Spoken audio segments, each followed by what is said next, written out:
good morning. Daddy Chris is here today.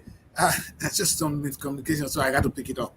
Uh, all right, this is Good Morning, and this is Wake Up Nigeria. My name is Daddy Chris. I'm broadcasting from the Srtv studio in London. As you know, this is the show where we bring you what is happening in Nigeria through the newspaper review, and we talk on very difficult issues that affects the nation. On today's show, we have a lot on the dailies. You see a lot of newspaper. The newspaper are all shouting, Nigerian prepared for the new tariff on electricity. The government has done the needful. They've decided to put aside, let put it that way, they are tired. They can't pay for us anymore. They want to say, hey, you pay your own bill. But do we have electricity in Nigeria? It's only a country as big as Nigeria where we still live in darkness. I'm sure all that will be the concern. I'm not sure the concern today is just about the money amount we have to pay, but whether this money has value. And sometimes there's actually no meters. How does that add up? That is what we'll be discussing today. And we have a lot of guests already. We have a guest in the midst already. And we have Edo is here. Abuja is here. And Princess is here. Let's hear from Princess. Princess, how is Delta State? Good morning, everyone. It's data is fine, but we have lots of updates coming in this morning. I've been on calls as well, and so I'm aware that the UPU is meeting with they are going to meet the army. They are going to the army headquarters tomorrow, and that meeting is to take place in Asaba 2 p.m. tomorrow. And this is regarding the Okoma crisis. Of course, some of the agendas that will top that meeting would be, their condolence to the army, which they've already done before, but officially that they will do that again. And of course, the arrest or the taking in of the monarch, and of course, the people that are stranded in that forest. These are some of the agendas that will top it. And of course, I did ask Honorable Efe, what if, they don't give ears, because I asked, is it just between the UPU and the army personnel? And they said yes. And I said, what of the government, like the state government? Are there anybody representing them? He said no. Officially, this is just between the Robo UPU and of course the military in Asaba. They are going to the headquarters there, and I say, what of if they don't give ears, since because it's a very serious issue? And he said, just maybe then they will have to meet with SAGAN again, and of course to know if they will start with a peaceful protest march and all that. As it stands right now, people actually are stuck in the forest. While I asked whether there is still presence of the military around in Okuma, he said yes, they are there in the community and around the community. They said they are actually trying to track down more people. And of course, this is the fear of the resident now going back to the community. Of course, you wouldn't want to go there. You don't know if you will be, just arrested for no reason. So that is the fear of these people not going there. And of course, I did ask also, what has the governor been doing all the while he came back from seeing the president? And he said that they actually had a meeting with the governor yesterday. And of course, the governor said he's working behind closed doors. It's not everything you bring into the open is an Uroboma. So he's working seriously behind closed door, and everything will be okay. But I did say, but let's work. I want to see him working. And of course, these people, because we don't have time, the more they stay in the forest, the more they die. We saw on the headlines that they are being killed by snake bites, no food, no water, no basic communities. And he said that was the response from the governor. And so this is the update so far. I'm still going to follow that story to see the outcome of the meeting from the brigadier and of course the Urobo authorities here, the UPU body. Thank you, Princess. We have a comrade, Doctor. One of the comrade already with us. I'm going to bring him in, and we're going to look in detail into that, because I learned that the same councils of rulers in that state made a statement, or released a controversial press statement. Let's get the whole people on board and maybe take a look at that quickly this morning before we even take a look at the papers. Princess, what is going on there? That the council of your traditional rulers, I understand you have 24 kingdoms, that they released a statement which is kind of, in fact, I don't even understand what they're saying. Perhaps you can brief us before we go in. Yes, sir. And so that statement yesterday actually caused a kind of chaos here from all the people we spoke to here. It's something they describe as shameful, and of course they feel like these traditional rulers, they didn't have to go to that extent, condoling. Like even this morning I was telling the honorable, uh because he said topping our agenda, and the first thing he said was, of course, condolence to army, the family, the people that were killed and all that. And I said, okay, who is not talking for or speaking on behalf of the ones we have in the bush? Because we saw a release yesterday where the traditional rulers here are saying something else. And when you look at that letter or that statement critically, sir, whatever, whoever came up with that, I don't know what to do, sir, but this is really shameful, and I feel sorry for we the Urobo, sir. That is just the word. It's All right, very shameful, sir. we're gonna remain on that topic, but let's quickly see the other people already on the show. We have Abuja. Abuja is standby. How you guys doing? Hello, good morning, sir. Morning. Fine, thank you. How are you doing? I'm cool. I'm excited. London, we're getting warm. It's no more cold. You see me putting on pullover, but it's not that bad anymore. We are officially in the summer now, the same time with Nigeria. So for your information, we are now using the same time. So if it's 6 o'clock, there's 6 o'clock here. So it's a beautiful time. Weather is as beautiful as the one you have there. So don't think you guys are shitting me anymore. I'm not in the cold. Anyway, the most important thing is, how are you people? How is Wike handling you? Because Wike is a character of his own. Is Abuja looking better? Are things getting better? That is been my question from day to day.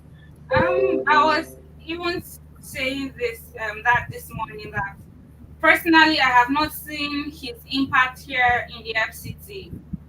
I feel like there are evidences everywhere that Wike is still stuck in River State, dragging things with Yes. Kubara over there. Yes. You can't really see his impact here. The FCT is still as he met it. I think Yes. when he came into power, he just moved on, and there was a demolition here and there, just with full force demolishing places. After that, it just died down. I don't know what he's doing. I've not heard news of any project whatsoever here that is done by Wiki. Well, I, but I you guys agree with me that Wike has done something in terms of your security. The security in Abuja is better. Would you agree? like last week, the headlines said that during the Easter celebration there would be security agencies that will be deployed as a place of worship and parks and all of that. I say that was done, but again, I would not categorically say that the security here, there's still one chance. People are still getting into these things every day. It's a daily occurrence here in the FCT. Like I said the other day, if Wike can just look into the transport system and we have buses, some of these issues can be solved so that people will not risk their lives entering vehicles, private vehicles that they do not know, right? So for me, I feel like he has not done enough. He's not even doing anything. I feel like Wike is not concentrating here in the FCT. I feel like he's just like a monkey jumping off the tree and not leaving the leaves. Yes. So I feel We, like we, he's still in rivers. yeah, I Wike is still in River State. It's not in Abuja. he Yes. makes a lot of noise more than he acts. I think Yeah. some years back there was a time he had a clash with the president, Senate president, Godswill Akpabio, and then he was an PDP member, and then they had a clash, and Akpabio told him to leave PDP and come to APC. I think he said he preferred to stay where there is malaria than to go where there is cancer. But look at him right now. I think It's not living. It's in the cancer period. It's not yes. living in the zone. He So loves cancer. APC doesn't have cancer right now. I don't No, really understand. he's happy to admit APC's cancer. God will bless him. Anyway, anyway, let's see Edo State. Edo, how are you? Let's get here from this young lady first. How are you, Edo? We are fine. Good morning, sir. And good morning, Lemon. Abuja and Delta. Can Good you hear morning. me? Yes, we can hear Yes, you. good We can hear morning. you very well. So, my question again, I love Edo State. Oh, you guys are the heartbeat of the nation. But I'm still going to bring this to you because I saw somewhere on the headlines today saying that your deputy governor is on his way to prison. Whether you guys are really bent on putting the man in prison, we don't know. What is going on, young woman? Is this how you portray your former governors? Or you are now you are you find him like Well, wicked, like the as young that lady said, before you answer the question, you remember what this young lady said? He said wicked one time said she prefer to stay where there's malaria than to go to where there is cancer. All right. So now there's no more cancer. What I'm asking, why I'm saying this is that this is somebody you guys have been working with as deputy governor. He has been good man. He has been projected as a very good man. He has won. He has served 8 years. Only today, that is when we see the cancer in him. Eh? There was no cancer before. Now we see the cancer in the deputy governor. Young woman, I know it's a difficulty, but tell us what you think. well, as at on Wednesday though, Deputy Governor Shaibu, he he declined further participation in the court hearing, in the proceeding. Like he said, he's no longer participating in the court hearing at all. So he's withdrawing himself from the hearing by the court. Yes. And we So will well, ask you. sorry, go So on, has he, sir. has he has he officially surrendered to the case that he's been guilty? Because I think they're charging him with criminal offense. If they're saying he should leave office, there must be one or two things, unless they've negotiated that you surrender your bid and then we'll leave you alone. Is that the game? Mm, well, he has withdrawn, but we are yet to know what the court thinks about it. Okay. We'll Yes. be looking at that in details. I think Edo is my interest as well. Anyway, for information, we have a guest in our midst. Uh, he's a Comrade Harrison Aja. Comrade, your sound is on mute. If you can unmute your sound, we will be happy, sir. Wonderful. Good, mo- Yeah, good welcome morning to to welcome to Wake Up good morning to Nigeria. you all. Yeah, Morning. thank you so much. It's good to have you Happy in to our be with midst. you. Wonderful, wonderful. We like your face. You add something different. Yes. I know, Princess, we have one or two things. As you know, the country is what it is. What is the situation where you are, comrade? The fact is that government, as it were, is meant to protect the lives and properties of its people. I think that was the very first primary essence of government. The second thing in government is ensure the health of its people. Oftentimes, we overlook the importance of health, but I've said in one of my write up to one of the government officials that no man who is sick can be a president, neither can a man who is sick be a governor, senator, House of Rep member, or anything. So the problem is that we have people who seem not to understand the real essence of life and how things can actually go smoothly. Currently in a teaching hospital where I am the president of the Association of Resident Doctors, there is an ultimatum that is going to be expiring by 12 midnight.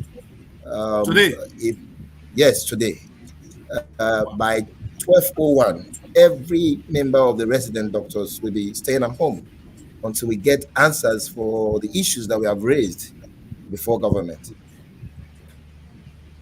And what Now, are your issues? Yeah, go on. Sorry, sir. Because this is a very disturbing issue. I mean, like you know, yeah, like you rightly said, anybody, you're the head of the nation. The health of the nation lies in the doctor. If you go on strike one day, a lot of people are going to die. It's not something we want to mess around with. Some people just, in fact, the fact that there will be no medical doctor on site is a death. It's a, how would I call it? It's a death sentence.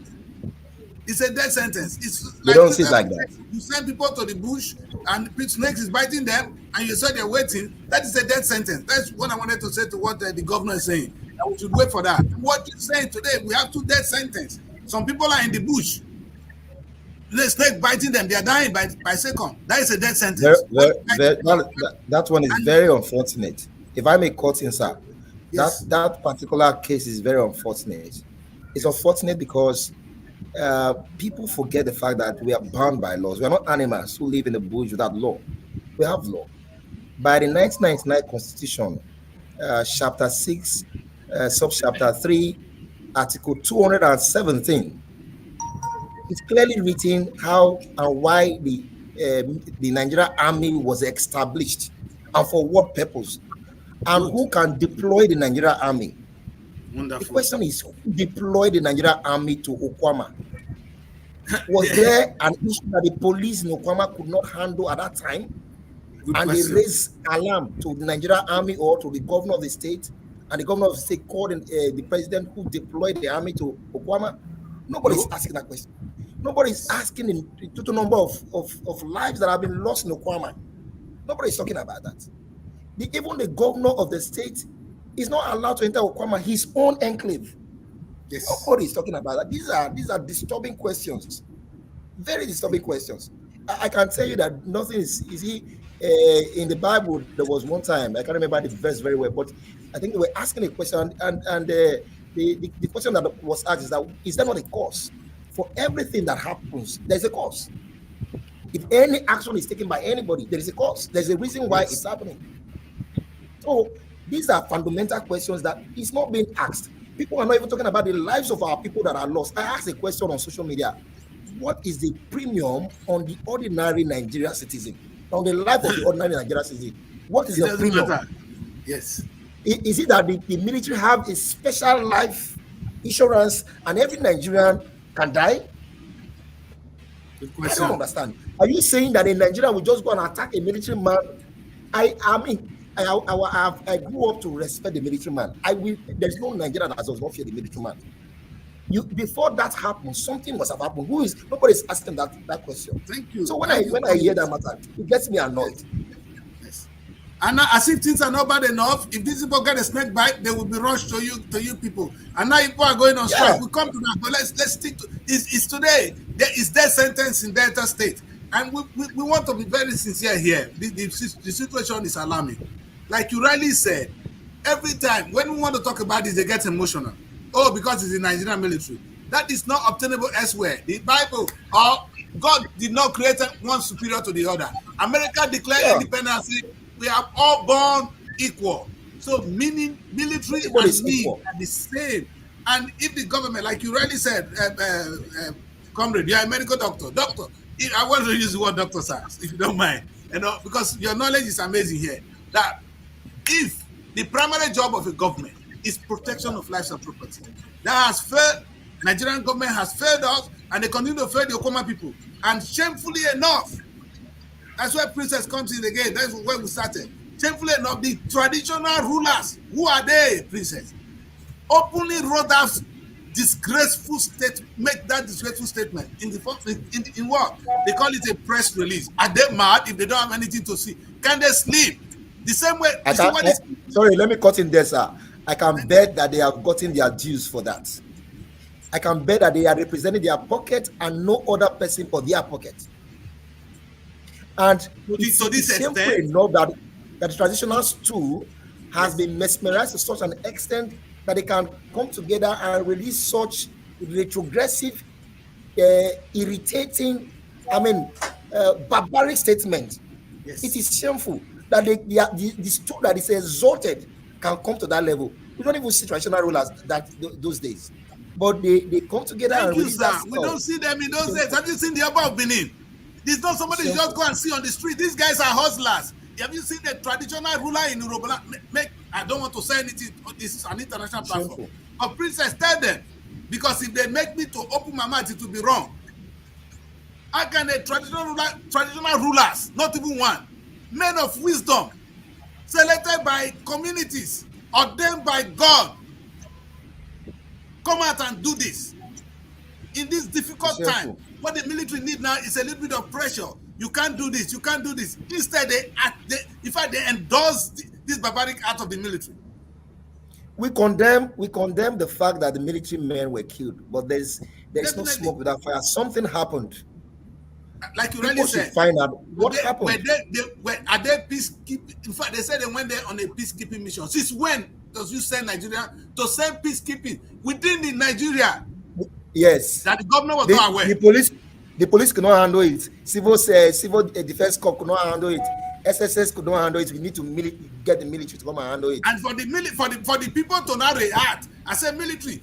I know before they say, hey, you're not welcome. That is when you attack them in a way, they will come out. When they use that word, they will come out. And these things Nigerians is doing. You can kill all the Yoruba people if that is what Tinubu is saying. If I expected the traditional ruler to make a statement, and this only them to come and issue this disgraceful press release. So I can tell you that the origin of this Anyways, is the oil, is the God-given oil in the land of Okwama. That's it. There is nothing else they are fighting for. People want to control Okwama because of what is in there.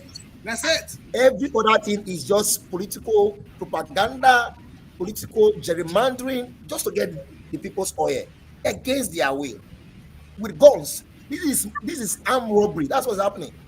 Armed robbery.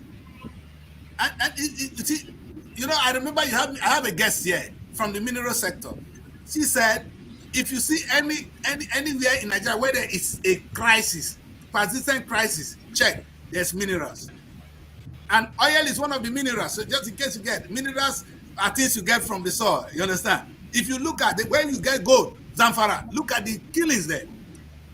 Yeah. Look at the shameful thing that you see all these places before. Across the whole of Africa, this thing is happening. Thank you. The white man uses us as though, but sometimes I wonder, is it not the same school they've gone to? I mean, I don't understand what's happening with our brain. Doctor, it's insulting to see that, to say if you come to UK today, you will practice the same thing you are doing in Nigeria because you'll be treating human beings. The same education you have. There's nowhere where the law of physics is different. We read the same books. Thank you, sir. We read the same books. If you want to talk about internal medicine, talk about Harrison. We read the same books. If you want to talk about surgery, we talk about Bedo. Thank you. These are same books that they read there, we read it here. So no doctor in Nigeria is different from the doctor in the US. Neither is a lawyer in Nigeria different from the lawyer in the US because we read the same books. Or what's it called? A journalist in Nigeria different from journalists abroad. We read the same books. So, but the problem is that our pocket seems to be very important to us. But who lives forever? As a doctor, I can tell you that I've seen very rich and powerful people begging for oxygen in the hospital. So when you think you will not die, even the military man that wants to kill all the Okwama, they will die someday. Nobody lives forever. That moment, doctor. Tell them that there's a moment when other money, other flag, when the president see your title. Anyway, go on, doctor. Yes.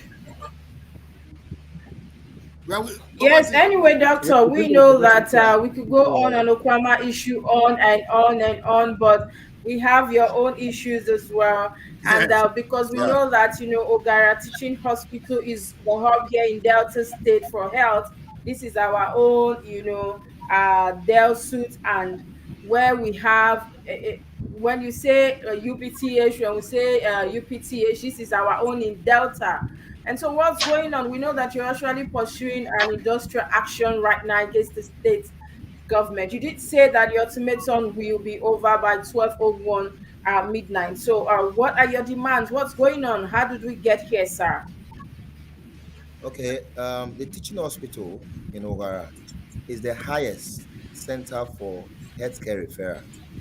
You have different levels of healthcare. You have the primary healthcare, the secondary healthcare, you have the tertiary and the quaternary healthcare. The quaternary healthcare is where you get all specialists.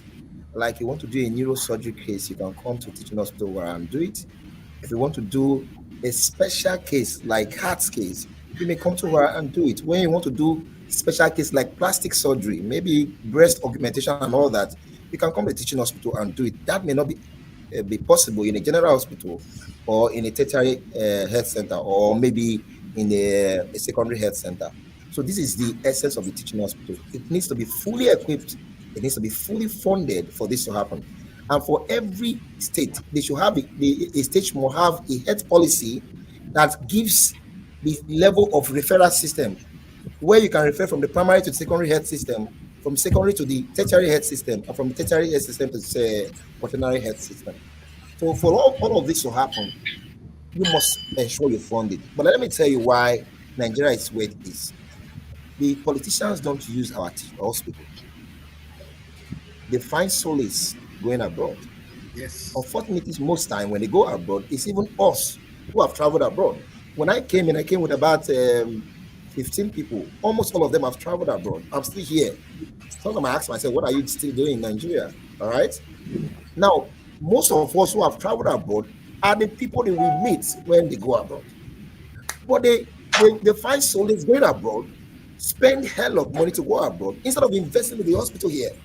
This is why our systems, our schools, our hospitals, our roads, everything is the way they are. Now, the teaching hospital overall, when I got into office by December last year, we wrote a communique following our annual general meeting, and we itemized 17 issues in our communique. And we told the governor that these things are doable. Some of them are already done at the federal level. Do them for us. Give us incentives to stay in Ogara. Provide materials for us to work. All right. After we wrote this, we even wrote a courtesy visit letter to the governor. Up until today, we have not met the governor. Yet that meeting will offer us opportunity to solve a whole lot of problems. But we did not budge. We continually wrote letters upon letters upon letters. We had our second OGM on February, and we gave the communique and also sent to government. And after that, we had an emergency meeting where we released ultimatum. In our second OGM in February, we gave a 2-week ultimatum. But because we love our work, we love our patients, we did not even follow up our ultimatum. We said, let's give them time to work. Let's give them time to work. Not until just only recently, we noticed that they are just pushing us up to and fro on the issues that we raised. So we had to have another meeting, and from there we raised a 2-week ultimatum, which is ending today by midnight. No, 1-week ultimatum ending today by midnight. Now the issues are the urgent need for the upgrade and equipping of the teaching hospital in Ogara. As of now, our CT scan, computer tomography scan, has long gone bad. If we have neurosurgeon here. You cannot do neurosurgery without a CT scan. So if patients come here, we have to carry them to somewhere else to go and do CT scan before we bring them to Ogara. That is wrong. Patients may even die on the road while they are moving to do the CT scan. So this is very wrong. And we said, get us a new CT scan. MRI we had before is long bad and could not be repaired. We have requested over time that they should give us a new MRI. All right. We have requested for the funding of the theaters, the intensive care unit, because these are very important areas. The accident and emergency unit, the neonatal intensive care unit. We have requested for upgrades of the equipment in this place because some of the equipment are old and are no more functioning well. And if you are managing a patient and cannot tell the parameters very well, it shows that a time may come that the patient is even passing that you will not know, except your eyes are very, very fixed on the patient. But how can one, in short, there's another matter of manpower. The manpower in the hospital has reduced so much. The nurses are moving abroad, the doctors are moving abroad, even the laboratory scientists are moving abroad. So the number of these people are going down daily. And we have requested that they should replace these people. Up until now, it's still more or less as if it's a joke. It's as if the other things, the frivolities that they are doing in government matters more than the health of the people. Obviously, because they don't use it, the hospital. So we said, get these things done. The other thing that we talk about is remuneration, which at the federal level, if you notice from May that the government entered, we were buying fuel at between 180 to 220. And immediately this government entered, fuel jumped up to 590 to 670. Now they are buying fuel in some places 700 and even 800 naira. How do you expect people to travel from different positions where they stay to work? How do you expect them? People spend more than half of their salary for transportation alone. We are not talking about food for their families, and you expect them to come and treat patients. If a man is psychologically turned upside down, are you sure he can give a patient a proper care? These questions, nobody seems to be looking at them. Now, we have a situation where federal government say, okay, we will pay you 35,000 advance wage award. The advance wage award is more or less what federal government wants to give, just to ensure that they reduce the burden on members of the civil servants. This advance wage award, I can tell you that every state, the fact allocation to every state has doubled or tripled over this period. Some states, including the other states, is yet to pay the advance wage award. And we asking ourselves why. It is not like 35,000 extra will do me any good, because the fuel I buy for my car on daily basis, or let's say per week, is more than 35,000 naira. So it's not like it will do me good, but pay it. They don't want to pay it. We ask for what we call medical resident training fund. When you get a placement for residency, the government pays for your examination, for your updates courses, for your duty tour allowance, for transportation. The government pays for it, and that's what they put into medical resident training fund. Up until now, we are still waiting for it, and our people are going for examination. Recently, the West African College of Physician and Surgeon raised the bar of all their fees, and you know they usually give their fees in dollars. So we find it very hard to even go for exams, because until we go and borrow money, we cannot even go for exams. So we say pay us our medical resident training fund. Recently, there was a review comments that we also talk about. The review comments as of now is not even paid in dental state, but federal government has started paying it.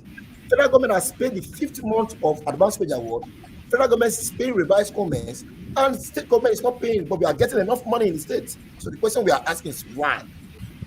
We are saying that if we continue like this, they may be taking us for granted. They may think that we don't care, or our life does not matter. So we say, okay, maybe we'll just stay at home. And when government is ready to make the hospital work, we come back to work. We want to work. Other issues are issues of accommodation. A resident doctor, by the name, means that you are resident in the place you are working. One of the reasons for that is that when I'm on call now, all right? When you are resident in the place you are working, it is easy for you to just get a call and run down to where you're working and help to save situation in the hospital. As of now, only about 30% of us are living in the hospital. Only about 30% of us. And we wrote later to government under the regime of Dr. Ifeanyi Okowa, and they approved that buildings be given to us, about 52 bedroom spaces. But up until now, the building has stopped, the more or less like abandoned project as well. And we requested that this building be facilitated. Whatever is making contractors to stop working, call them back to site. So other issues that we raise are the issues of replacement of staff, which I just mentioned before. So we say, these things are doable. It's not like they're hard things. Just only recently we know that the state government got about 38 billion. Because the government, if you say you want to release only 2 billion for the teaching hospital, I'm sure most of the issues we are talking about will be solved. How come you don't want to do that? How come you don't want to do that? And we told them that proliferation of the hospitals across the state, we like it. Proliferate hospitals. It is important. Why? There are 3 delays in getting health. One, the delay in making the decision to go to the hospital. Why people die at home? One, they don't want that decision to say, I am sick, let me go to the hospital. They find it hard to do it. That's one delay. Second delay is delay in access to the hospital. And that is road. If you don't have a good access route to any hospital, people will die.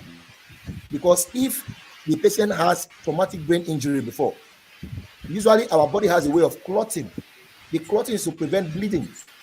So if the patient's blood has clotted somewhere to prevent bleeding before, and they enter a bad road with bumps, the clots can fall off and the patient will bleed to death before he comes to the hospital. So you need good road access. That's second delay. The third delay is within the hospital. Delay in getting help when you get to the hospital. And why would that happen? When you have not enough hands to manage the patients. I have lots of patients on ground, and I have only 2 doctors, 1 or 2 nurses. My record officers are just 1 or 2. How can we manage 100 people? So you need enough hands in the hospital. You need enough equipment to manage the hospital. These are the things we are saying. Make the hospital work, but everybody will be happy. Government will be happy. The people will be happy. I don't even see the essence of government if you cannot provide the basic needs of the people. We not even say come and give us water because government has failed on that.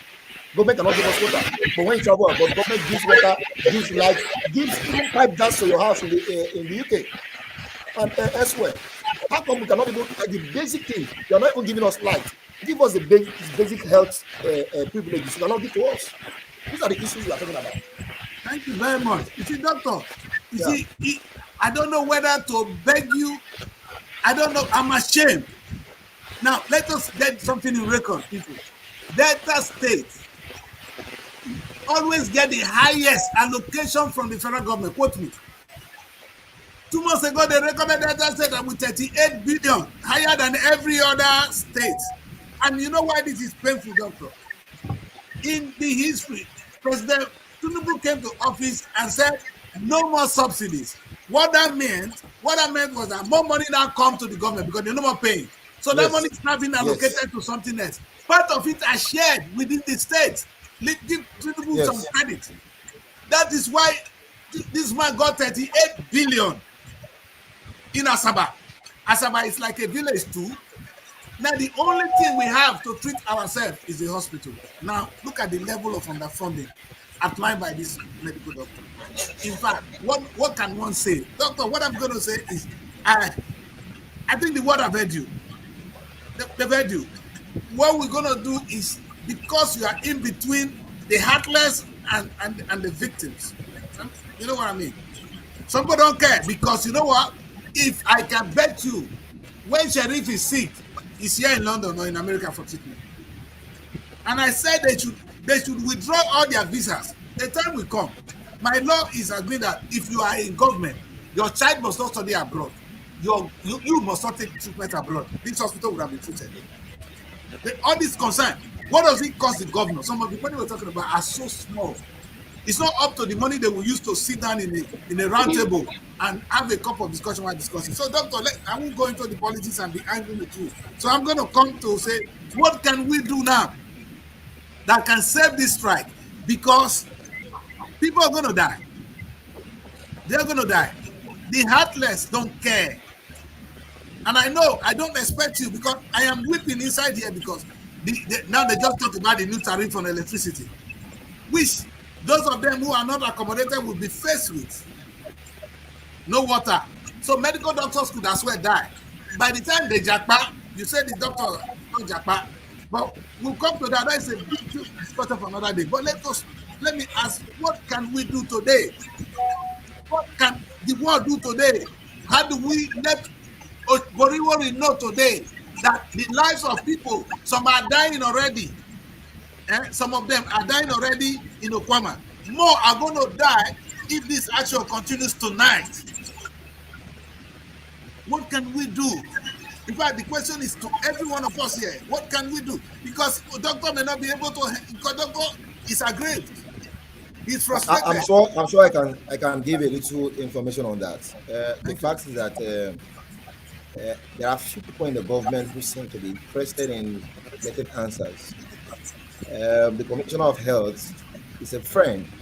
He has made some efforts to ensure we get answers. The head of service, Delta State, Mr. Regina Bayo, has made some moves which we appreciate it. So we cannot say we do not appreciate good people who are acting. Everybody is not bad in government. No. The fact is that what we are seeing is that they seem to slow the situation, they slow things down for reasons that we cannot explain. What we want today to happen is that, one, if the governor calls us for a meeting today, we will leave whatever we are doing. If he calls us for a meeting today, we will get people to do our work, like I'm on duty today. We'll get people to do our work and ensure that we meet with him and get lasting solution to the issues, and we'll continue work. If we get evidence of them making effort to Today. solve the issues that we raise before them. Evidence, say memos are moving towards ensuring that the hospital function well, provide the basic equipment for functioning, MRI, CT scan, surgical equipment, ICU equipment, and all that, anesthetic machines. If we are able to get any evidence that they are doing this, and we get a memo or an evidence from the governor that he will pay these monies and these monies, they will not go on strike. We like our work. Let me tell you, some of us are actually training to become specialists. Like I'm a senior resident in anesthesiology. In short time now, I will go and write my final exam and become a fellow. All right. So all of us are training to become specialists. Nobody really wants to leave this training and just go home and sit at home. Sometimes when you go home, you get bored. You remember the things you can do to help people. These things are there.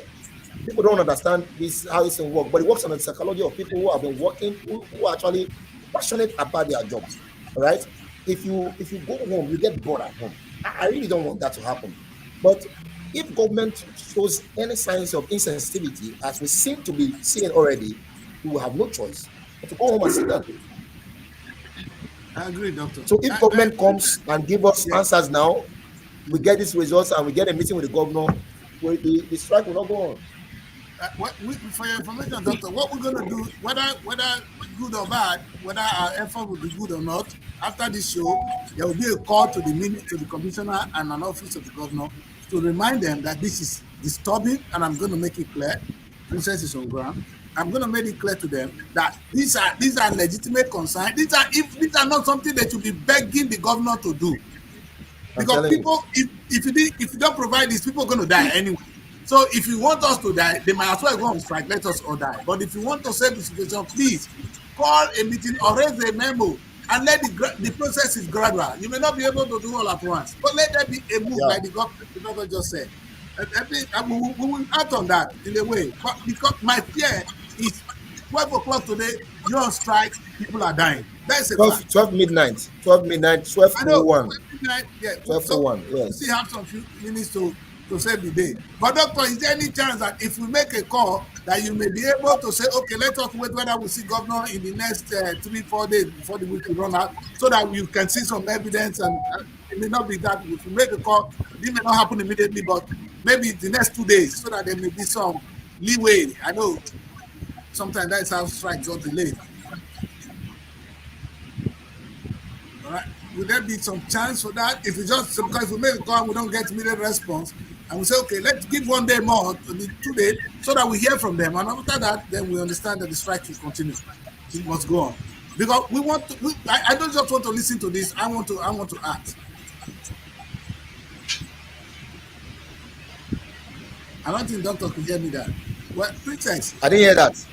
Okay, I'm saying that I was asking if we are able to make contact today, and they said they give us some response. Will you be able to give us 1 or 2 days to actually complete some negotiation before you go fully on the strike? Meaning we're asking for 2 nights.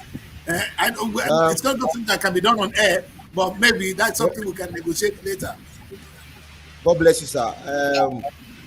In Roboland, they say the person that I don't know if I should speak the Robo, that Okoro Soko Ogene, Okoro Soko Buche Ogene, any person that calls you and gives you an advice is like God to you.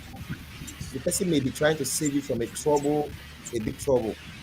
The fact is that our lives in Nigeria is full of trouble. Everything that we can do to actually avoid this trouble, we want to do it. Right? We really don't want to go on this strike, but we are being pushed to the wall like a snake. You are pursuing, and it gets to realize that there's no other place to go to. It turns around and sting you. That's where we are. It's something that we have been talking since December, January, February, March. This is April, so I think government should be more responsive. Yes. When the sheriff was coming in. Right Honorable Sheriff was coming in, one of the things that he said is that Sheriff will listen more and Sheriff will do more. It's something that they talk it's played and it's everywhere. Street credibility. I, Yes, yes. I was having an This issue with this Princess during the election. Princess would say, no, people like him. You know, that Princess was on the other side. She was sitting on the bed. And I said, well, I never agree with Tokowa, so I never agree with this guy. But Princess said, listen, I'm not there. People love him. And I kept quiet. But I've not seen it. People are dying in the bush. And look at another threat today. This is unacceptable. The traditional rulers are doing their own. Thank God we are up there. We go help us. so Princess, I'm appealing to the governor, I'm appealing to yes, all the people involved to look at this thing dispassionately as humans as we all are. And for those who understand the essence of life, we may live today and die tomorrow. There is increased risk of sudden cardiac death everywhere. And if you go online, you see it. The excessive stress is a singular risk of its own. When people are yes, put under undue stress persistently, is a risk of sudden cardiac death on its own. So there are many risks that the people already have. We must find a way to reduce the risk. And I'm begging the governor, I'm begging everybody involved, please call AROD for meeting. I am Harrison Aja. I am just one person among more than 200 doctors. I cannot, on my own, just take a decision. If I'm going to do anything, I will call a Congress meeting before I can take any decision. So if I get evidence, hard evidence, I can call a meeting. I can say this is what government is doing. They are responsive to our plight. Let us give a little more week or more days. I can appeal to my members. But as of now, I have nothing with which to appeal to my members. So this is where I am. My hands are I tied. agree with These are you. intellectual. These are intellectual. These are cerebral Exactly. people. It's not people People you with a just go lot and of say, options. That's the fear. The fear is it are people with a lot of options. Listen, a medical yes. doctor gets to the UK, his life is different. Fact. I can They're even not go to like Rwanda and they will immigrants. pay me $2,500. I can go to Rwanda here. Ah, Rwanda will pay you good money. I ah, can go to Kenya, they will pay you good money. They will take yeah, me as an yeah. I expatriate. don't want to say how much you get, doctor, if you put in a lot of hours. Anyway, Doctor, thank you Amen. so much. We know that the issues are quite enormous. There are so many. I can't even tell you don't go on the strike because I also know that the only way the government understand or hear these people is through this strike action, especially the likes of sheriff. I say so because look at people in the forest, people being killed, people are dead, and they are still telling me as of this morning that is working behind the doors. And I say, who is speaking for these people? We can Time is of essence. The more minutes we waste, the more people dying there. And these are people's parents, children, family. They are gradually going into extinction, and this is something that is it's not it's heartbreaking. And so we understand your plight as well, Dr. Harrison. We do hope that before the end of today is there's an ultimatum. So we hope that before the end of today, the government will come up with something tangible. I cannot imagine. I have been rushed to that hospital before, and even before we got there, a reverend father that is a doctor there had to call my brother, take your sister straight to Benin. We do not have these machines here to handle her case. That is a fact. And I was quickly rushed to a private hospital. You know that hospital in Warri. And that was where they did the CT scan and all that. So I understand exactly what you're saying. The pain, that place is supposed to be teaching hospital where it's supposed to be highest in the whole state. And it's disheartening to know that as of today, 21st century, 2024, we are still battling with CT scans and things that even one politicians will be able to afford with the money they give to their girlfriends, their wasteful lives. And so it's shameful. We appeal that regardless, I don't know how to appeal, but whatever Yeah, you have to do. yeah. Just before we let you go, so this strike you are going into, just how many days are you supposed to do? Is it another warning strike? Is it indefinite? Or how many days are you supposed to even go on this warning strike, just in case the government do not respond before 12 midnight? For now, it's indefinite. It's indefinite. We want answers. If we don't get answers, we stay at home and wait for them to give us answers.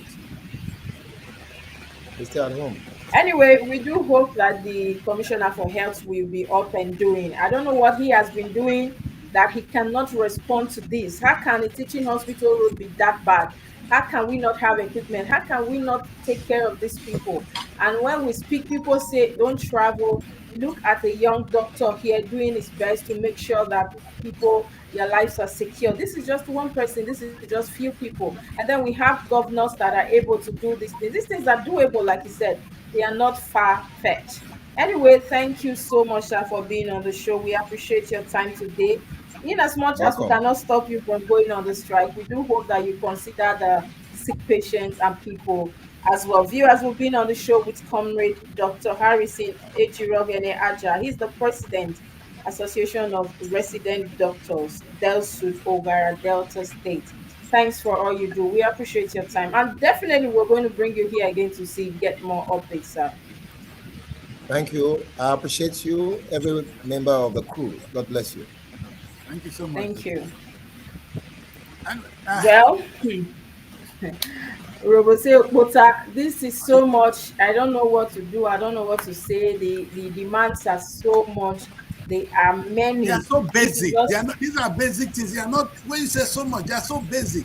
These are things no, that no. They shouldn't are be. basic, but the list is, the list is much, The even though points they are are so basic. good. And They are so then clear. If I you don't have good know, load, you're going to die. Like you said, CT scan. Without CT scan, how do you know how to treat Commissioner. the person? Without intensive care unit, how person will die? Without these are very simple things that a teaching hospital shouldn't be asking. Let me tell you, we have a teaching hospital that is dormant or that doesn't You know, even that. it Go on, princess. All right, Princess Network. They just want, they want to silence us. But what we do, Abuja, I think we're going to try and preview one paper because I know how this goes. We have another guest coming shortly. So if we have opportunity to preview one, which one do you prefer? Let us take a look at it quickly because we have a guest coming by at the top of the hour. Okay. We'll just take the punch quickly. All right. So this story here says electricity supply. The manufacturers, Labour tackle FG over 240% tariff hike, insists on subsidy. We have 240% hike affects customers enjoying 20-hour supply. Can B2B customers get subsidy? New tariff will send manufacturers out of business, worsen inflation, say Labour and OPM. We have a top story by the left that says student loans. FD plans pilot scheme for public institutions, and that is on page 12. $30 supply cookies naira to 1,262 naira per dollar, and that's on page 22 of the form. We have customs first quarter revenue surpasses 1 trillion naira, rice stocks 10 billion naira seizures, and that's on page 19. Delta bloodbath. Surrender like a former monarch. CDS tells suspected killers. You can find that story on page 12. Adeleke Abiodun hail Ebenezer Obey at 82nd birthday Thanksgiving. That's on page 10. FG reopens third mainland bridge. Last month, once again delays. You can find that on page 6. Transport Peters profit jumps by 93%, and that's on page 24. We have US offers help as 9 died, 1,000 injured in Taiwan earthquake. And you can find that story on page 7. We have pictures of the earthquake here at the front of the Punch paper. These are all the stories we have on the Punch this morning. Nice one, nice one. The student loan is something that is very close to my heart. It's good to see the test scheme, and we want to thank the government for doing this. Sometimes, Princess, I find it difficult to just actually hold the federal government accountable for all the things we are going through. We're talking about the activities of the state governor right now. We're not talking of what Tinubu has done, what a governor is doing without the money. It's not saying. Obodo has not complained to us that the allocation did not come to him. Why did he go to? These are shameful things. How could you blame Sir, the it's quite disheartening, to know that these are issues that were raised last year, and then we have commissioner for health in the state, right? And up till now, not one of these demands are being met. And so sometimes, that's why I said I cannot even appeal to these young people.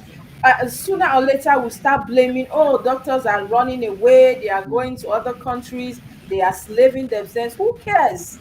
I do not really care, because you cannot keep perpetually holding people down. These are people that are sacrificing their lives, helping, saving the lives of others, and at the end of the day, the governors cannot respond to them. Do you know, this morning while I was asking Honorable Ife, he talked about the agenda, and the first thing he said was a condolence message, and then the arrest of the monarch. And then as I asked her, who is speaking for the people that are caged or stuck in the forest? I said these are part of. I said no, that is supposed to be the top agenda as well. Because if you don't make it sound serious, these people will not take you serious as well. We're talking about lives. We're talking about people, hundreds of them in the book, in the forest, stuck there. And so I don't know. I need to get to the maybe the commissioner for health Yes, today. that's If what I even got my definitely. I phone was to going to get ask to you to him, do that. When we whatever it finish takes to get placing his the call, contact, we'll get it today. I And of have two course, numbers for you. I have two contacts for you. You have to make a call after the show. That is sure. All right, so we need to that we get it. will know why since December, January, February up to now, nothing has been done. And now we know that Ogara is the highest from Ugeli, from Wari, Saple, Ole, everywhere they refer you to Ogara. And then if they are not there, what happened? Just imagine you have a serious case and you are being taken to Benin, Edo State. Oh, the person will definitely die before they get there. And Of so course, this is without not bad road, something unless they Abdel Fisa yes, Benin bad road. road. There's Yes. a bad road before you can spend 5 hours in that small corner, that Ologbo corner. I've not been there though. You understand? So you can't fly. There's no way you're gonna escape there. There's no flight from wherever. So going to Benin is no, it's not the solution. Anyway, the painful thing, Princess, is the amount of money the Delta State government just got last month. Reported we got the highest. We continue to get the highest from the allocation coming from the federal government. Some states get 7 billion. We got 38 billion naira. It's shame, it's a shame. Now go ahead with And the also, and also there is this very disturbing news we've been seeing since yesterday, blessing. The electricity supply, and yes, manufacturers, labor tackle FG, over tariff hike. We know yesterday we saw at some point 200%, 300%. Now we're seeing 240%. Of course, we already. I saw this coming. I saw this coming that Labour is not going to take this on a low, and of course, we know also that manufacturers will also come out to speak. I think I don't know what to do with Tunubu. I don't know what to do with Oborewori. I don't know what to do with these people. Is it that when they sit in their offices, they do not understand what the people are going through. They do not understand the pain the people are going through. And because we already know how the country, we're talking about fuel, the cost of fuel price, diesel, and of course, we're talking about even right now, we've seen medical doctors, going on strike here and there. We've seen senior staff of university lecturers going on strike. We've seen these actions already. And then we're not talking about electricity tariff. Electricity is what the common saloon woman will use, and whether or not government give them job, they don't care. They just have to, do their business and go home. and even pay Electricity tax. is That's the funniest thing. They yes. pay tax. If you give them enough electricity to do their job, then they will be more productive and happily pay tax. If you don't, where do these people? How do these people at the end of the month? The funniest thing, they still come to you and say you must pay your bills, or they're going to cut you off. Then Wow. we have the laundry guys on the streets. We have a lot of people, and now you want to make life unbearable for them as well. I think this is just the height of it. And then that is why you're seeing Edwin, Falana, that they say that when you keep pushing people like this, don't be surprised when they start reacting. When they start killing you people, don't be surprised, because this is what you are now inviting. People are struggling. They are still trying to be okay, but you are still. The blessing Abi Debbie Z Rebecca that said yesterday, it was the president that said allow the poor to breathe. How can such statement come from him and the poor are not able to breathe still. It's heartbreaking, sir. It's very Princess, painful. it boils down to one thing, eh? You see the ordinary medical doctor, eh? By the time you increase this tariff, now we've seen the fuel subsidy already, they cannot drive. Fuel, it's a problem. When you put the small salary, they will use it to pay the electricity bill, which they are not receiving. At the end of the day, you tell them to stay and work. That's why they are asking Okay, for. sir, we have the former commissioner with us. Can you see him around? Not yet. I can't see. I was expecting to have him. Maybe you should send him Because the he's link again. actually chatting me that he's there now. Uh, Okay. Maybe it's another. It's not here. If he's here, I will know. I will see him. Tell him. Send him the new link. Tell him to try and get us with us. We'll be looking at that shortly. While we are taking, let's just go on a quick break. I wanted us to take a look at Guardian. Guardian gave us some figure there. And now that Okoma is now used as a case study, the Okoma Mona surrender, or like the Okoma. So we're going to use it. In fact, it's a shame that in a country where somebody obeys the law, they said, I'm wanted, here I am. You send that person and you send him, and it's now on indefinite. Nobody's going to say anything. Let's go on a quick break before we do that. When we come back, we're going to look at what Guardian has for us and possibly have the opportunity to look at what this mining sector is in Nigeria. Don't go away. Stay with us. Ooh la la! The second edition of the Nigerian Week London 2024 is here. It's another blend of arts and culture, entertainment, business, and networking activities. A week-long extravaganza showcasing the best of Nigerian music, dance, craft, fashion, and businesses. Taking place at the prestigious Lighthouse Theatre, 262-274 Camberwell Road, London, SE5. OAY. Date 22nd to 28 July 2024. Tickets are available at everbright.com. For partnership and sponsorship, please visit superiorradioandtelevision.com or call +4407 459 513 619 or +4420 3623 8755. Email info@superiorradioandtelevision.com or visit our website www.superiorradioandtelevision.com/Nigerian Week 2024. Come and experience a nation's culture that resides in the heart and in the soul of its people. Yeah, welcome back. Welcome back. This is Wake Up Nigeria. My name is Daddy Chris. I'm here from the SRP TV desk in London. And it's a beautiful day. Okay. Abuja, I don't know where the noise is coming from. There's noise. I can hear echo. Let me see Edo, because Princess Edo, can you check your network? The network is good. All right, now we're good. Princess, you're mute. Yes. In a minute. Mute except I'm speaking, sir. That's good. We have, as before, like we said, we are back, and this is Wake Up Nigeria. It's a beautiful day. And the Honorable Commissioner, former Commissioner in Plateau State, is right here with us. Let's see whether we can add him quickly to the show. Honorable Commissioner, welcome, sir. Good morning. Morning. It's nice to have you in our midst this morning. Thank you.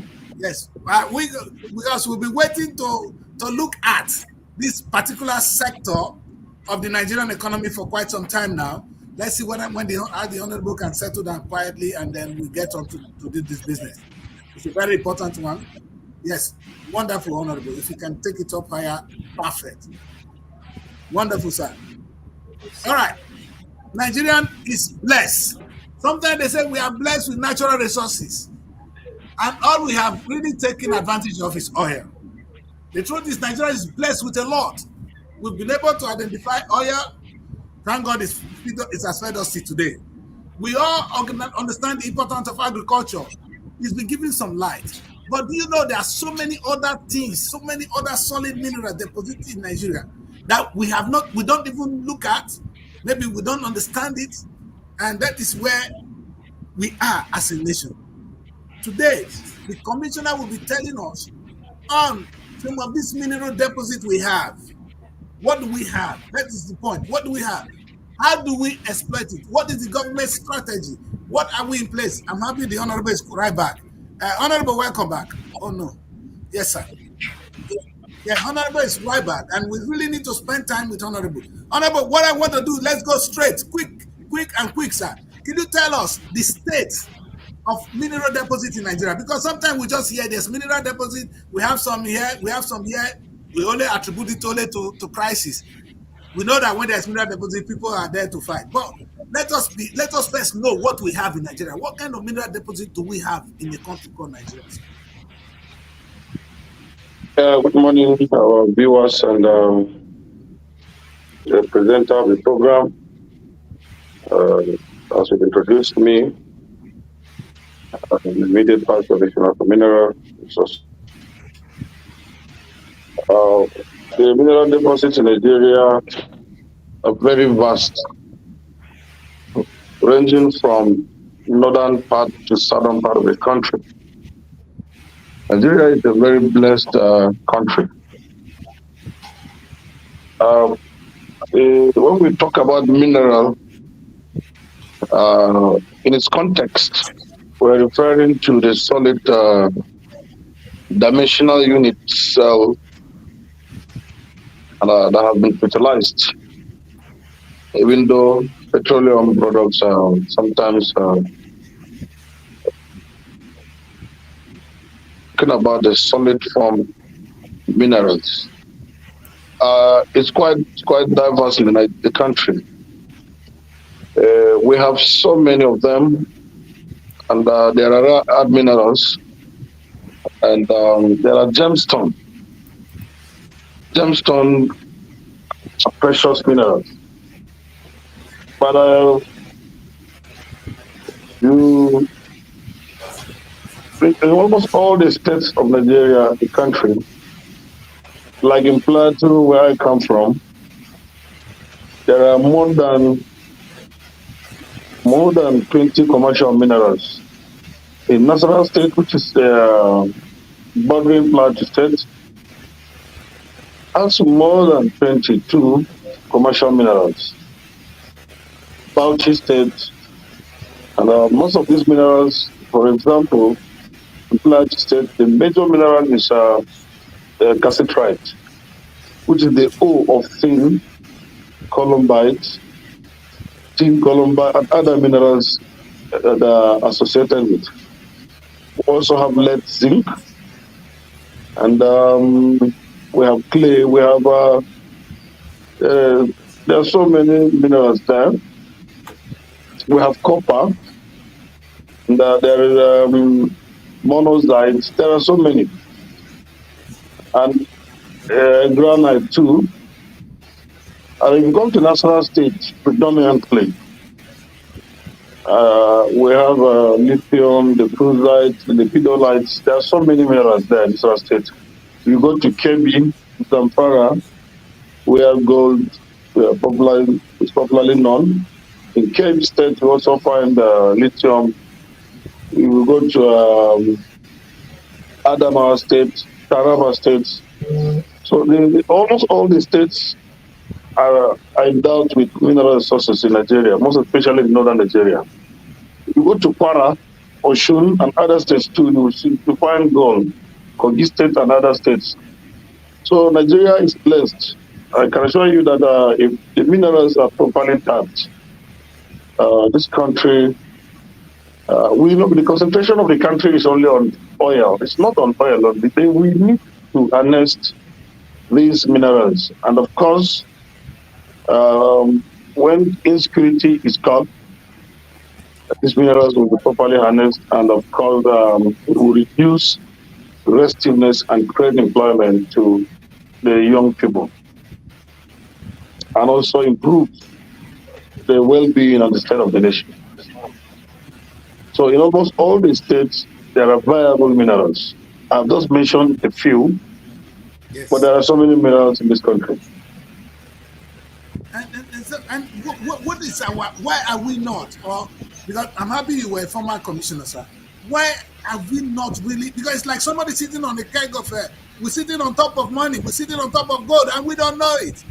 We are not tapping on it. And the people at the West not come to help us to look at oil. Maybe oil will be there. We wouldn't even know we have it.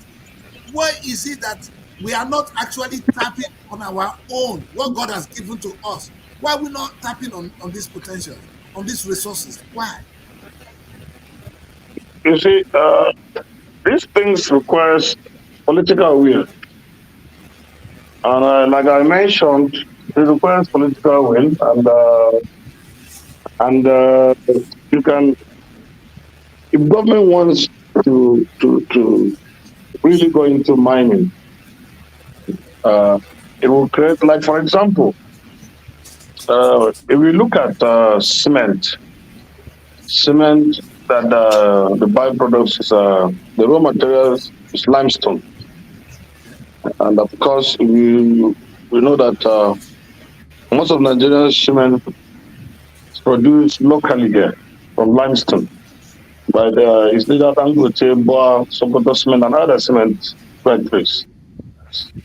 Uh, Mining is now left for individuals in the area. But of course, if government want to harness it, for example, the NNPC, that is National Petroleum Company, Yes. it will have an annex to it in mineral, the Nigerian mineral company, so that they can harness and also export it. It will go a long way. But of course, it's allowed for individuals. And it's capital intensive. So if government really wants to bring out its resources, it should also involve in the indirectly. It can be indirectly done. When you finance these local miners, we don't now currently in the country. Most of the minerals are being mined locally through artisanal mining, which is very risky. Some of them go underground. Some of them dig as far as 50 feet inside the ground just to tap small from the minerals. So if government can provide the machines and the resources, and also assist, you can assist them, not even going into the mining, you can assist them with required machineries. All these things will be well tapped. Take for instance, if we are going to mine petroleum locally, I hope you know what it means. When will you go into the water and begin to go down to offshore? So you know that these things require a lot of capital. So it is left for government the will to have the willpower to either go into it or to finance the miners with resources. Thank you. And I'm going to let people ask some questions, but this is the most interesting thing for me. Like the agri sector, we have today, we now have the Agricultural Development Bank trying to look at that agri sector.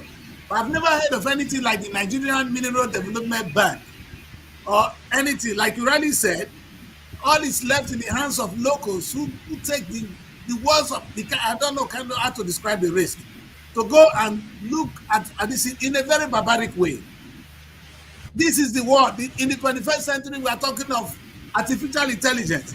How technologically ready are we to actually go and tap on what God has given to us? That is one. I've not seen any bank in place, so there's no funding. If you are there, you're on your own. But other than that, do we even have the technology to tap on it, or we still relying on these people? I think the people that is going to give us what we want, go and dig as if we're in the village. It's like my grandmother who went to farm and they were using hoes and cutlass to do their farming. Let us see what we see today in a big sector that could produce more money than oil. Honorable, where Yes. in this area, no bank, no technological training, and this is something that can give us more than oil. Is it lack of awareness? Like you said, government will. Is government and you're not doing it? Are you not changing yourself? So when you say political will, I'm confused. Is it where we're not thinking or we don't? Because if I know my money is there, I'll go and bring it out. The thing is there, it's there for us. All we need to do is bring it out. And you said political will, no political will to come and collect money, or is this myopic government, or is it? And this is it. It's said political will. I would disagree with that because there's no politics here. Politics will say maximize what you have, even if you want to keep it yourself. You have money under your soil. Take it out and make money. That is what it is. It's there already for us. Honorable. Yes, I'm with you. Listen. So where how can we say this is political will? Because the thing is on the ground. We don't have a bank, like I said. If government want to do it, then they say, okay, let this a bank, like we have in Agri. We don't have that. We don't even have the technology. I'm looking at these people and I'm crying. In the 21st century in my country, this is what you see. Amen. How can government blame this on political will? This is either the government cannot see or something else is wrong with us as a people. Because the money is there for us. Ah, Um, I no, think I made mention of political will of past regime, but currently I was opportune to make a presentation to the current president during his campaign, electioneering campaign, on the mineral deposits in northern Nigeria, 19 northern states. And of course, we are packaging the document to also advise him on that line because he did promise us that if he comes on board, if he comes on board, if God helps him to win election, he will ensure that the narratives about the mineral resources in Nigeria is changed. Now he's on board. God has given him the mantle of leadership. But it's now left for us to also advise and remind him that, Mr. President, this was what he told us. And of course, we are doing that. Um, uh, we will have to, of course, bring his attention and to also let him know that these mineral resources in the country needs to be well tapped. Changing the narratives means yes. you have to go away from the local mining into the commercial mining. Yes. You see, I saw this truck. I went on Google and I brought this image out, and I see this is how a mining should look like. Not this. And when you when you compare these two, honorable, it's depressing. You know, I mean, you're not fully tapping on what God has given to us. That has been the problem with Africa. But the shameful thing is that they told us we have a good geologist. These are people well trained. And you'll be surprised the amount of geologists we have in Nigeria. So we have the potential to do it. Is the government will or understanding? Because when we say will, the president have said that during campaign, and I'm sure that is campaign. Now it's time for my only frustration is what do we do as a country, as a people, to take ourselves from this over reliance on oil? Oil is going fast. We have other beautiful minerals. Oil is just one. In fact, gold is one. But you just name it. I was looking at the list, and like you mentioned, some 22 conventional ones. And we are not looking at it. All we see is oil. That is something that needs to change, and we pray it change soon. And I will allow you. Oh, okay. Our honorable is I talk too much, young lady. So when I see him, I just jump on it. All right. Sorry. Well, the state of our mineral deposit is what we're looking at. Honorable has talked us through what we have, and I refuse to agree with him that there is a political will. I call it a high level of ignorance. Because if you have something in your pocket and you can't put your hands in it and bring it out, you are not wicked, you are stupid. And that's where it is for me. You understand? The thing is Anyway, that I would have loved to ask the man when we talk about natural resources, minerals, and then illegal miners here and there. There's something that is very peculiar with the news, Nigeria media.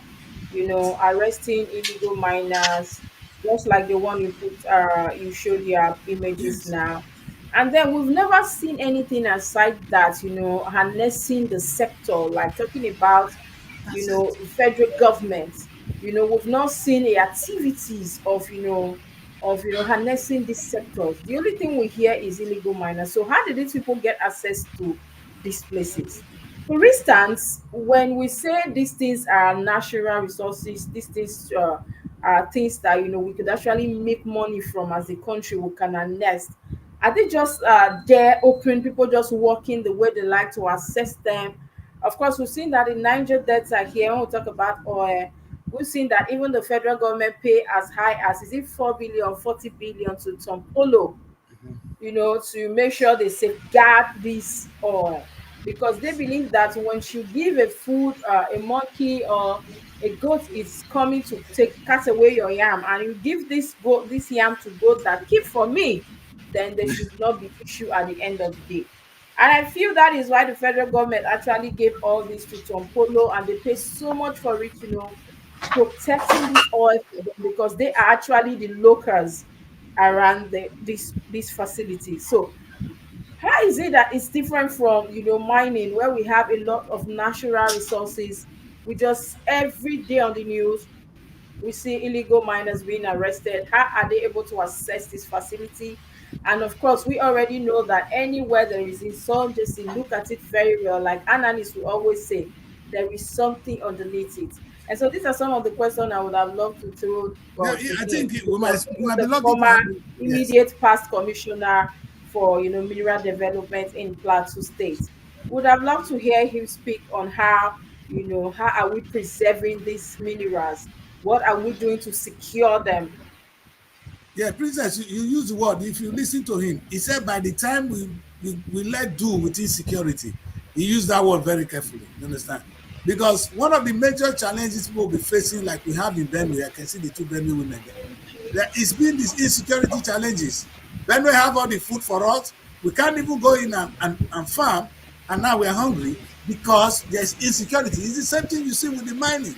The only reason they get Tompolo is because government is seeing the money coming quick, quick. They don't believe in long term. This is a government that is not ready to be innovative.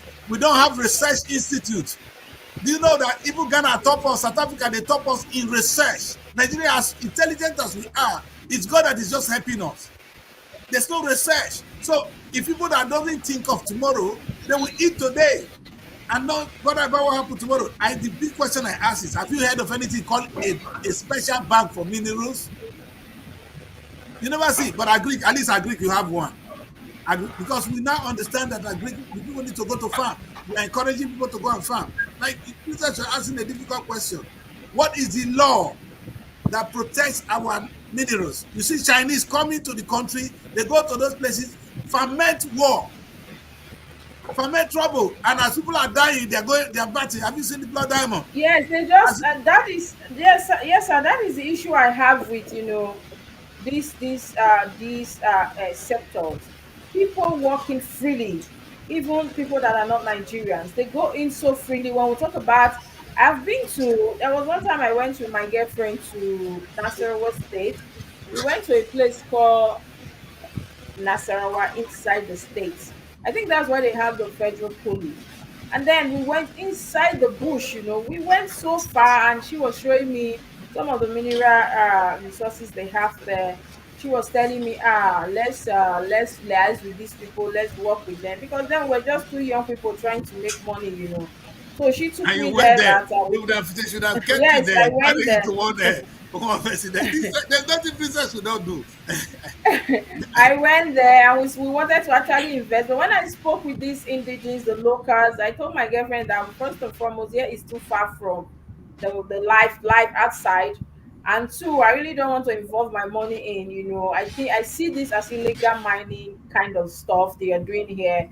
And she was telling me that no, the state government is aware, this is aware. Like, no, I would rather did on charcoal. And that's how we ended up buying charcoals.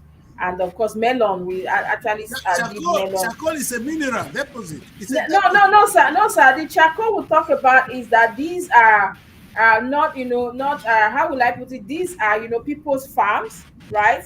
They plant these charcoal trees, and at the end of the day, during dry season, right? they are caught and they are set ablaze, and we get charcoal from them. So if you go to a part of Nasarawa state, inside the state, you will see they deal on charcoal and melon. There's a part that is where they have the polytechnic. I'm trying to remember the name. I think that's Nasarawa too. They say Nasarawa is inside Nasarawa. So inside the forest, you see the bushes where they are, burning the not very far from the village, where they are burning trees and all that. These are trees planted by the indigenous, not something that is natural that they go and dig or steal from the state government. So we are talking about the local way of getting charcoal. And so that day, because we already went there, and these people are aware that we actually came with money. I just wanted to just do away with the money. We got charcoal and melon. So that the point is this: people just go there and assess. Is there no law guiding? That is why I wanted to ask the honorable. Yes, I don't that know if in you terms still of with the us. regulation, the laws may be there, the regulations and all that. I hear what you say. But princess, are you not concerned? Don't you ask yourself what the governors there are doing? Some of these states are so poor in the midst of this Yes, wealth. they look away, sir. That is the issue. They look away from this mineral, these natural resources, Thank as you. though they are not. Since it's not oil, so they are so used to the world. They are so familiar with oil, and they don't even know that this also will bring more money than oil. So that is the confusion. Thank you. I didn't want to inconvenience the honorable because I wanted to ask him in his time as a commissioner. That was the last question I was going to ask. What did they do to tap on that resources they have now that they know they are there? Forget the federal government. What did the state and the immediate people do to To tap on what God harness has that given to them? sector. Yes, because God has given you something. You're not waiting for federal government to do it. Do it. If the federal government is not doing it, this is what I said to my people. Sometimes you wait for government too long. If the government is not coming, was it Benue people? Was it government that taught people how to farm? The people were farming, they were doing their own thing. So if the government doesn't care, do your own farm. It's just the problem now they go and inflict insecurity on you guys. If not, Benue people, if you want to farm, you invite them. They because of their bad upbringing, they have the skills. Only in Benue that I heard the governor said on his way from his farm. Only a governor, only in Benue. That was the former governor. He said, on my way from my farm, and I was wondering, a governor goes to farm, God will bless him. Do you understand? That is a cultural thing. It's a pride to farm in Benue. But you can't see that anywhere else. If you tell somebody I'm farming in Delta, he thinks you are a bushman. You will get a wife. I asked Favor the other time, Favor, will you marry a farmer? Favor said, Favor was saying, Is it not Favor? So none of you, I have a lot of women here, none of you want to marry a farmer. It's a serious issue. But what we're saying is, it should be a pride to tap on what God has given to you. That is biblical. Tap on the land. God gave us so much. We are looking for what is there. Whether you see, Princess, let's look at Africa as a whole. Africa is the only country that have the deposit. The mineral deposits are in Africa. The human resources are in Africa. But Africa is always looking to the West. The West will come and take what we have and use it to produce it and sell it back to us. Are we not mumu? Now, the mobile phone, this is they used to make mobile phone. The deposit is in one country in Africa, Congo, Zaire. You understand? DRC, the Democratic Republic. That is where you have them. But they will take it from there. They make us to kill ourselves. They bring it here, make it into a product, sell it to us. We're blaming the white man. No, the Congolese should look at what they have. And we should begin to preach this gospel across the region. Nigeria is only relying on only one oil. And if I tell you how many oils we have in Nigeria, it's amazing. Too many oil. And I bet because this is not on the public known, many people are not even aware that this thing can bring big money. And it's even more disturbing that they all rely on federal allocations. You have not seen any state governor, being active. They're looking inwards, looking within. What can I do as a state?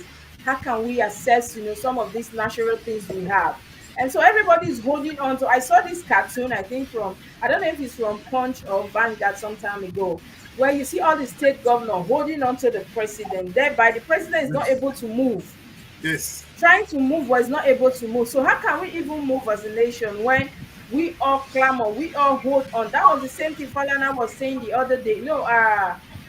it's not Falana, Bode George was saying the other day that sometimes you see that even most of these local government chairman, all these funds are from the federal level. How can we It's true. survive when you have how many local government? Only Lagos. How many do you have? Look at Kaduna, for instance, Kano, for instance, Kind and of then have you keep. loads, fleets of them. Yes, what are they doing with these funds being released to them? What are they doing with this money? That was what Bode George was asking. So I No think I princess, think we princess. The only go law. ahead, sir. You see what Peter Obi was saying. I will remember that man always when he said we should move from revenue allocation to production allocation. This is where things would have people would have been inspired, would have been empowered, would have been encouraged. I use the word inspired, empowered, and encouraged to look at what they have and bring it out. Because that is what it is. That's production. Look at what you have, harness it, harness it. Bedway would have been encouraged. Now, listen, this is your security farm for the country. We want to see this. Like, it's so painful, princess, when we think about this. Niger, the landscape of Niger State alone is bigger than the whole of the eastern region. Niger as a state is bigger than the whole of the east. So imagine what they could have done with all those big land. If it's only agriculture and would not, because we are blind people, we don't have researchers to look at what we have in Niger. Probably Niger have the mineral deposit of some gold that we not see. Maybe some other minerals that if we not tell us, say this one they're good, we don't know the use of, because we are not into research. It's so important that we identify these minerals we are talking about here now. If they don't identify it, then it does not exist because we are not innovative. And what the government we have. Anyway, sir, I even want us to go take few papers before we go. If we still have him back, fine. Because I wanted to ask see, Commissioner, go ahead. well, I think I would But you direct have to speak louder. I can't hear you. Yes, and I I think wanted to ask the Honorable Commissioner a question, but I think I will direct this question to you, sir. You know, we have the Land Use Decree Act that was reversed in 1978, which it states that all lands in Nigeria belongs to the government. The right to own the land, the state governor or any delegate by the governor has the right to issue C of O, that certificate of occupancy to the person who may now lay claim to the land. So now my question is, some of these mineral resources are being found on people's lands, at times even on where people have built houses. So my question is, if the government discover these mineral resources on people's land, will they compensate them before collecting the land from them?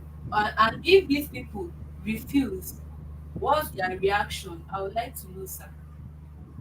yeah, no, even within the community, you're talking of government now. I was in my village, my little community, Owariki, and we're talking about that. The head of the chiefs was saying that every land belongs to the community. I'm not talking of the federal government now. That every land belongs to the community. That you only own a land. That the land belongs to the community. So, however, before they will take your land from you, there's compensation. And the compensation goes in if you already cultivated the land. They will be valuing what you have there. If the land is just open, government can just take it. No, they normally don't do so. They give some things. But what we're saying, and I think if we're all clever, we'll work with this. Because what the government is really doing, especially in the agri sector, is okay. I have some people now who have the technology to farm. Look at Niger State.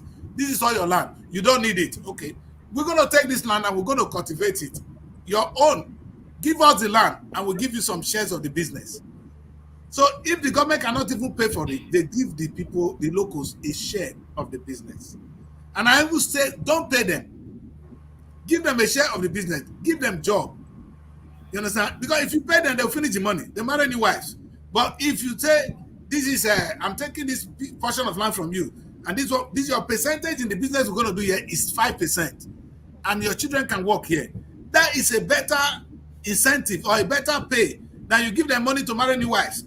Because the man will blow the money, the children will not experience it, nothing will happen. He probably leave the wife and marry another one in the next village. So, and those are the things we go through. The question making that law is a strict one, but I think government is being fair in that area. Not only government, they are all oppressing the locals. The private people, if like I said, my community say the land belongs to the community. State will say the land belongs to the state. Local government will say belongs to the state. Nigeria will say the land belongs to us. The time will come, Africa will say the land belongs to Africa. But we have a stake in it, and they do give us. But what they need to give to us is a share of the business. Come and take the land. We have enough land in I'm angry with the traditional chiefs in my place who are now who are writing stupid letters. Rather than, if they know what they're supposed to do, they all have beautiful land. They could come to Holland and say, come and farm with us. They could go to Israel and say, we want to plant tomatoes in my place. You understand? And they will give us the technology. It's cheap. That we are hungry is our fault. That's what I wanted to ask now. We have this thing, it's there, and we're not tapping on it. We are poor because Anyway, sir, I'm going to bring him on your show. Yes, let's try and bring him on your show personally, since timing is always his problem. So he's always off working in the office, because he told me that he was in a meeting. I'm just chatting with him, but he's going to join us. He was being called upon. But sir, there are some headlines here I want us to look at quickly before we wrap up the show. Now look at Tribune. There are some similar stories there at Tribune newspaper, and of course at Daily Trust. There's a very disturbing news at Tribune newspaper where we have rainstorm. I'm coming. I saw that paper. Blessing, can you look for that story? A story of people dead and 600 people displaced. Okay. But while we are here, the Edo saga is always interesting. Panel okay, it's on Nigerian Tribune. We have one dead, 600 displaced in Osun rainstorm. In the Tribune? And so, yes, it's a very serious issue. We know that anything that has to do with the people is always my concern. Anything that has to do with majority of our people, not the police. Yes, not politicians and their buhara or their wala. And then look at this story also. You can link that to a story on Daily Trust that says 4 killed in Taraba, Nasarawa, as windstorm destroys many houses. The first story on the Daily Trust. And then we've seen that within 2 days, we've seen the amounts of people killed and people being displaced from their homes.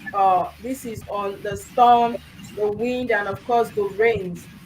We know that early this year also, that's one thing I actually love about 9 Sometimes I feel like they are not doing enough. But we also, each time I sit here, I always beg people, please make sure you do the needful. Make sure before the rains you're ready for them. Sometimes the wind could be so strong, sometimes the rains could be so much, and even while you are inside the house, it's as if though the roofs want to go off. And so I don't know how prepared people are.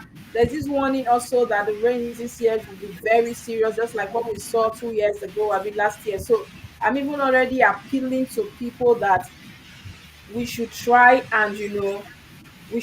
and uh, uh, get ready, prepare ourselves, minds towards that. Make sure that your zinc are properly okay. Make sure that your drainage system are okay. Everywhere is cleared so that there will be passage. That's another problem we have. And I don't know what our state governments are doing towards that, in as much as it's the duty of us, the residents, to even start first, because your environment must be very clean. A lot of people block the drainage system, and that is where the problem starts. When the water is so much somewhere, it becomes the problem. But when there is flow, I think then there will be no cause for alarm, or the damages will not be much as it were. That is one very disturbing news today. Now we're talking about people who have been displaced before now, and now we're having people, we're getting more displaced when we don't even know the fate of the previous ones. If you go to Kogi State, I'm going to see if I can get somebody from Kogi, where the effect of the former, the last floodings is still affecting some people. They've not been able to go back to their houses. Of course, the rain actually washed away some buildings. Up to now, they've not been able to settle in. And now we're having this year also heavy rains coming. How prepared are we? So I think that is something we should look at as well. And then there's a story here, a very disturbing story as well, that says banditry. There are numbers there: 287, 289, 375,000 people, persons displaced in Kaduna, officials. Now we're still talking about displaced people, and this is because of banditry. A lot of people will leave their homes. Don't be surprised if a particular community will keep having the same, the people coming to attack us. Government is not doing anything. Of course, you won't be able to go back to your home. You find somewhere else to go. These people are displaced by banditry, and so the numbers are quite high. I don't know what the state government is doing about that. That is another disturbing news here as well. And then we have a story here. Kudos to the president. He signs in the student loan. We're going to get a student, one of the president here as well. And then there's a story here as well. Let's talk about Wiki Abuja people. Before we say that, that the priest was asking about the security in Abuja. There's a story here on Daily Trust that says octogenarian and wife killed in Abuja apartment. Yes, so there are still security issues here in Abuja. Um, Insecurity here. Yes, and then we talk about instead of Wike, focusing that energy on doing positive things in Abuja. Wike is actually, I think Wike spirit is in Rivers, the body is in Abuja, and the spirit controls the body. And I don't know, Wike is not being productive in Abuja, because we could see that even if you go to the Vanguard newspaper, I think the Vanguard, you can see Fubara saying that the Chris did say the other day Fubara is not speaking. Now Fubara has decided to open his mouth. Look at Vanguard. Fubara says, "Don't take my simplicity for weakness." Fubara tells Wike all that. I don't know what he Yes. means by I that. like that. Let it come out. You understand? When they fight, you see, when these people are enemies, we gain, because then they don't have enough time to plan their backdoor meetings and steal the whole money. I'm so happy what is happening in River State. River will see progress in this time, that Wike is not partnering with this guy to loot all the money in River State. Mubarak will want to work to show that he's here on his own. Let them fight. I'm so angry in Delta State that there's no fight between Okowa and this is appointee. But the governor of Delta State, they appoint their next governor. And when they do that, that's why none of the governors will say, we follow what the Abia State governor has just done. They will always continue to pay the old guys, forgetting the poor people that have served the state, because the blood of the Okowa is better than my blood. God will answer them. It's such a country where the ordinary people can die. Like Princess always say, military died, only 17. How many people have died in Okoma? How many?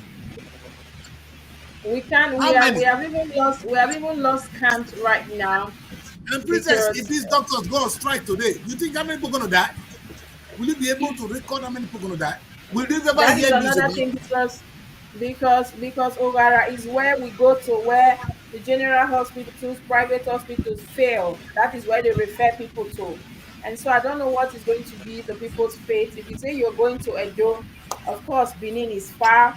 How can you take a patient there knowing fully well that the roads are bad and all that? So I've been in that situation before, where there was a time I had accidents in Kogi while I was traveling to Kogi. And because my case was not a case they could handle within, they were saying, okay, let's refer her to back to Abuja, and of course back to Benin, where they have the machines. And later on, after the whole thing, when I got better, while I was still recuperating, I had to chat one of the lawmakers there. How can you all sit there in that state house, posing, wearing adagba on a daily basis, and you don't have this in your teaching or in your biggest general hospital? And he was saying, "Oh, princess, you should have called me. We would have come and take you immediately and attend to you personally." And I said, "Sir, That is because I have your contact. That is because I know you. What will happen to millions of people having accidents on the road on daily basis? And Kogi State is now a hub. I don't know what's wrong with that state. I stand to be corrected. The rate of accidents, I don't know what the road safety or what the road construction they didn't do right. That is a place that on the news you hear accident on the, and then in Kogi too, we do not have this equipment, we do not have this, these things in the hospital to save the lives of people. So I understand when the doctor is complaining, it's going to be difficult because the moment they go on that strike, he confirmed that is indefinite, not even another warning strike or 2 weeks or 3 weeks, indefinite. Just maybe this will also help the governor and the commissioner for health here sit up, since they have Yes. refused to give ear to these people. Maybe when they know that they are on strike, even though we know that the politicians will not come to these hospitals once they have already the jet off. We all know that even their children, of course, their wives and families. But let's hope that this strike also is going to get to them, and of course, they will respond quickly to their cause. But we're going to get the commissioner for health as well. Let's hear what he will have to tell us. In fact, the funniest thing is when you become a governor, from your village chiefs, from your village fools, your village sisters, they begin to come on social media and begin to misbehave. Eh? And that is the thing. Everybody begin to accord them respect because your brother is not a governor. Who are you? On a good day, who are you? In fact, they should this whole thing, the way they turn governance to private properties. You know what I love? Princess, in few months, they will leave the office and they will be hungry again. I can promise you, none of them will be been able, no governor, if they don't rely, if they don't continue to steal, the money is finished in a few days. Because they lack they lack that innovation in business. That's why they could not run the state well. They cannot even run their own. So whatever they do, God have a way of dealing with them. But we will do our best to in fact that of Delta State is immediate princess will make the call. And I pray they will all begin to imitate the good work of Alex Oti, is it Oti? And Of also a very disturbing one. We are happy that the Eurobond Council here, the UPU, is meeting with the military in Asaba, the headquarters, tomorrow, 2 p.m. As regarding these genders they've already placed that are their condolence, whatever, or the monarch, and of course the people that are stuck there. So let's hope that that meeting will actually yield something positive, something that will be of benefit to the I people. give the youth president credit. I give the youth president credit. Have you seen your real president? No, if Is I it? would talk, you guys are joking. And sometimes you don't want to say. I've seen they said on Arise television on any places. Your president is a barrister. Train. I said they should get rid of these people. Where has he been? I've not seen him on one good television Even crying for his people. even the governor, because this is something that in as much as one is the number one man of the state, two is an honorable man. And then I asked Honorable Efe this morning, sir, are you trying to tell me that we can't hear from the governor because he already made a statement and he already met with the president, but he didn't say that the man is working behind closed door? Like, sir, behind closed door is not good enough. Time is of essence. People are dying in the bushes, and And you tell me telling you're us that working he's behind closed working door, when people are behind dying. closed door. They should die. Everyone I should die don't. before they come He's from his closed door comfortable. office. He's sleeping under the AC. He's having dinner, breakfast, and of course lunch. And so he will not understand what people are actually going through here. Anyway, sir, let's hope that meeting, and we're going to have more updates from that meeting tomorrow, maybe on Saturday. Let's hope we'll Princess, hear that. princess, my message go to these two people. In fact, I will leave the governor now. I'll be asking now that your kings have decided to disgrace themselves. What happened to the barrister you appointed or you voted as your president? He's the number one citizen in the Urhobo nation. Where is he? Let's forget I about think, every other person. Where is Alex Esegam? Where is he? like, Where is uh, Barrister like, uh, like, Esegam? Blessed will always say that the man is an old man. I don't know. I speak, well, yes, but sir, the good thing is Why did that they he are run for the meeting office? tomorrow. Let's see the outcome of that meeting. And of course, kudos to Blessed, like you said, Blessed Ugere, comrade. He's doing so Of well on course, this issue. of And not course. just comrade, a lot of the young comrade here, they are up and doing, they are angry, they've been speaking out, No, they've been of course, saying, we've they've been received some going. of them here. Yes, they've been very active. And let's hope that the meeting, I believe also that Esegam, Barrister Esegam is joining them to the headquarters tomorrow. And so, So do what? Honorable, Tell him to stay at home, oh, because he'll go there and say, we know we are, because he will probably speak the same language with these old men. Let these young boys go and have a serious meeting. You know, things like this, I'm you going to. confront them. I You ask believe. difficult I questions. believe Blessed will be among them. So I'm going Yes. to chat Blessed right away, the youth president. But I believe he will be among these people. But Please. Honorable Ife did say that if they don't respond to them, they are going to start immediately with a peaceful protest and all that. So let's hope that it won't get to that.